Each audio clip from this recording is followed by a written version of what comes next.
They make things up and they go with it and they feed it to you people in many cases. And they said, here's the line. And I hear the new line is death. Oh, it's death. Everyone's going to die.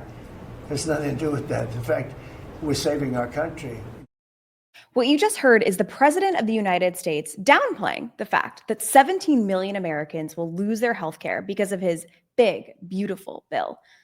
So whenever you read about hospitals closing and food assistance being cut, just remember, Donald Trump doesn't care. I'm Hannah Muldavid, Deputy Communications Director for the Democrats, and your host for today, July 9th. This is the Democrats' Daily Blueprint.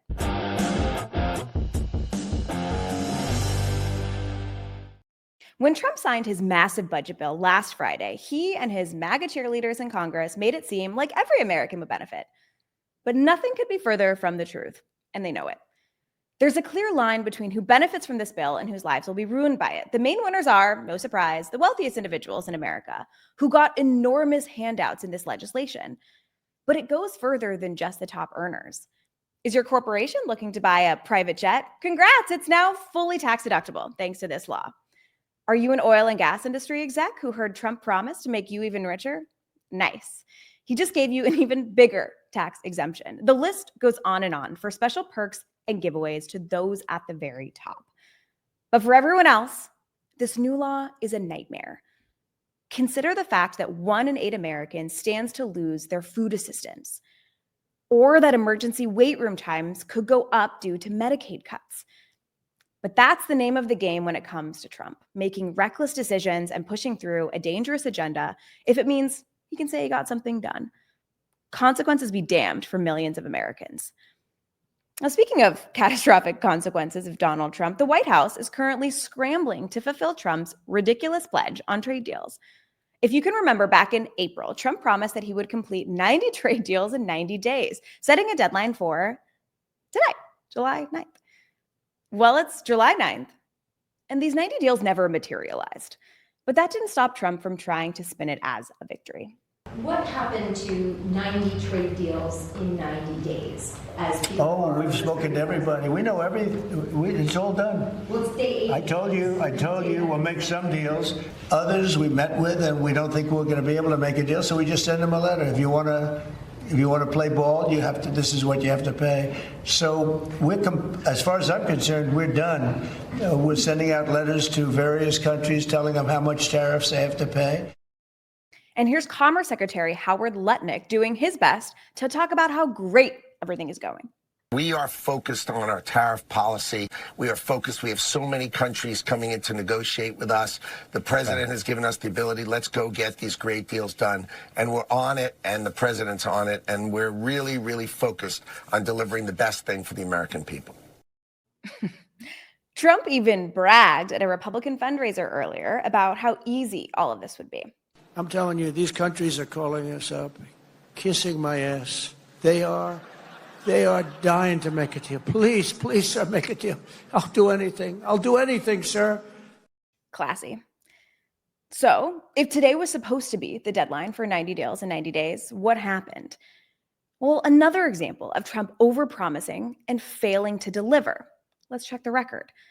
So far, Trump has claimed to have achieved just a few of what he has called trade deals. But when you scratch beneath the surface, it's clear that he's bringing back his concepts of a plan all over again. We might as well call these dinos deals in name only. They were never finalized and never implemented. He's released rambling statements to foreign leaders, moved his own deadline for the deals to August 1st because, guess what? No real deals were happening. And then on top of it all, he cowardly denied that he ever set expectations so high. A president should level with the American people, but Trump is weak and just making it up as he goes along, and then lying to cover up how he felt short of expectations. Meanwhile, the trade deals he has actually implemented are set to inflict huge pain on American families and businesses alike. Just this week, Trump massively and chaotically increased his tariffs as a part of these supposed deals. Now, the Yale Budget Lab estimates that Trump's trade war will jack up costs for the average household by $2,300. That's 15% more money lost compared to before Trump announced his newest trade deals on Monday.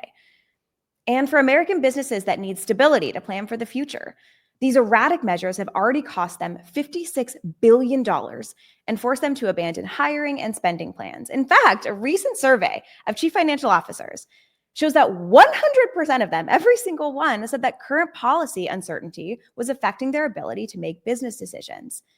That means fewer jobs being created, less investment in communities, and more economic pain because of Trump's reckless chaos and failure to deliver on trade.